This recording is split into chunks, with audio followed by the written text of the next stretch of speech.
recette. Il s'agit de la recette de l'invisible aux pommes. Vous allez voir, c'est une recette très facile, rapide à réaliser et qui nécessite très peu d'ingrédients. Donc pour cette recette, on aura besoin de 5 pommes. Vous pouvez choisir la variété au choix. On aura besoin de 2 œufs entiers, 50 g de sucre, 100 g de lait, 70 g de farine, une pincée de sel, un sachet de sucre vanillé et enfin un sachet de levure chimique. C'est parti pour les étapes. Voilà, c'est parti pour les étapes. Donc ici, on commence par mettre nos œufs avec le sucre et enfin le sucre vanillé. Et on va mélanger le tout. On va faire blanchir ce mélange. Il faut vraiment que le sucre fonde. Donc on n'hésite pas à battre pendant plusieurs minutes. Vous pouvez réaliser cette étape au Thermomix sans problème. Vous programmez 2 minutes, vitesse 4, en respectant les mêmes étapes. Voilà, ensuite on vient ici tamiser la farine.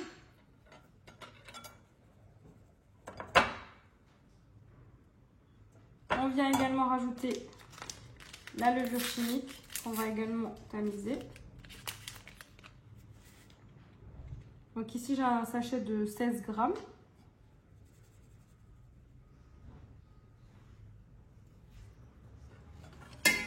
Et on incorpore tout doucement. Et on vient rajouter tout doucement le lait.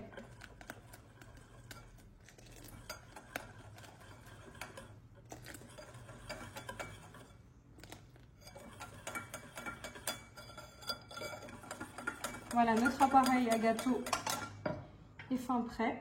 Je viens rajouter la petite pincée de sel.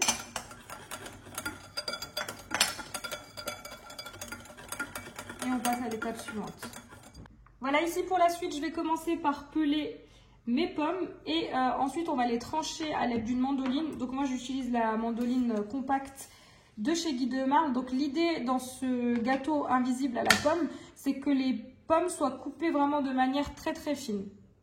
Voilà, ici pour la suite, donc j'ai pelé mes pommes. J'ai également retiré les pépins et donc je vais couper 2 fines tranches à l'aide de ma mandoline.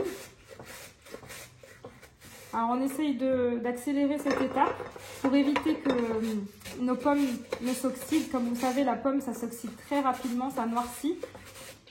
Donc n'hésitez pas à rajouter un petit filet de jus de citron pour justement ralentir l'oxydation des pommes.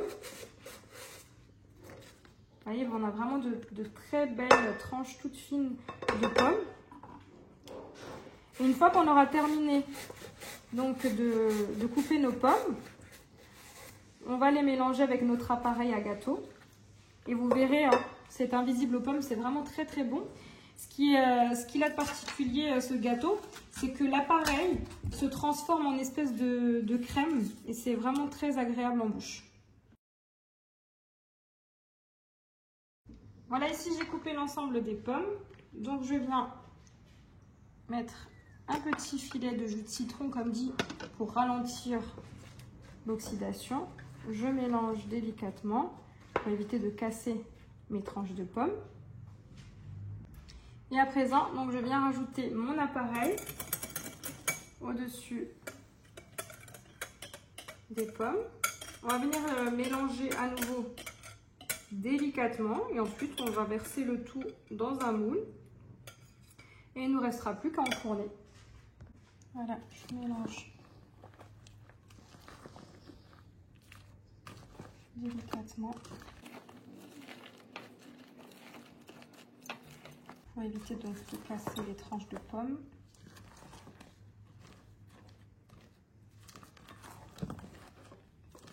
Voilà, pour la suite, on vient transvaser donc nos pommes avec notre appareil dans un moule au choix. Donc ici, j'utilise le moule à part de chez Guy de Marle. Je l'ai volontairement beurré. Alors ces moules, habituellement, n'ont pas besoin d'être beurrés car c'est la première utilisation. Donc c'est ce que je vous recommande à tous. Quand vous utilisez un moule en silicone pour la première fois, c'est de lui apporter du gras. Et donc là, je l'ai beurré. Si vous utilisez un autre moule, il faudra bien sûr beurrer. Et donc là, je viens disposer le tout et on va tasser, je vais vous montrer. Voilà, je viens tasser pour avoir une surface vraiment bien nette.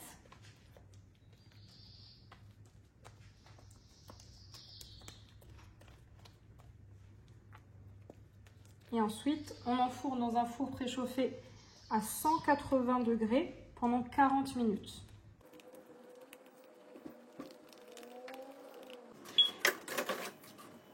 Voilà mon gâteau qui vient de sortir à l'instant du four. Donc là, je vais le laisser refroidir et je vous montrerai le démoulage. Alors voilà mon gâteau démoulé sorti du four. Donc comme je vous le disais, c'était la première fois que j'utilisais ce moule à part de chez Guy de Marle. Donc le diamètre n'était pas forcément adapté à cette recette. Donc privilégiez d'utiliser un plus petit moule, on va dire 20 cm de diamètre au maximum. Donc là je vais saupoudrer de sucre glace et ensuite on va découper le gâteau et découvrir l'intérieur.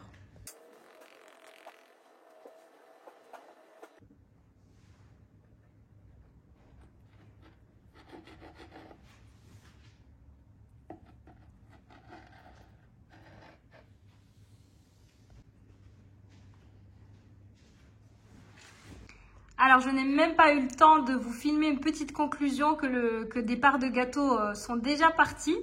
Voilà, donc j'espère que vous apprécierez cette recette. N'hésitez pas à me laisser un commentaire et je vous dis à très vite pour de nouvelles vidéos.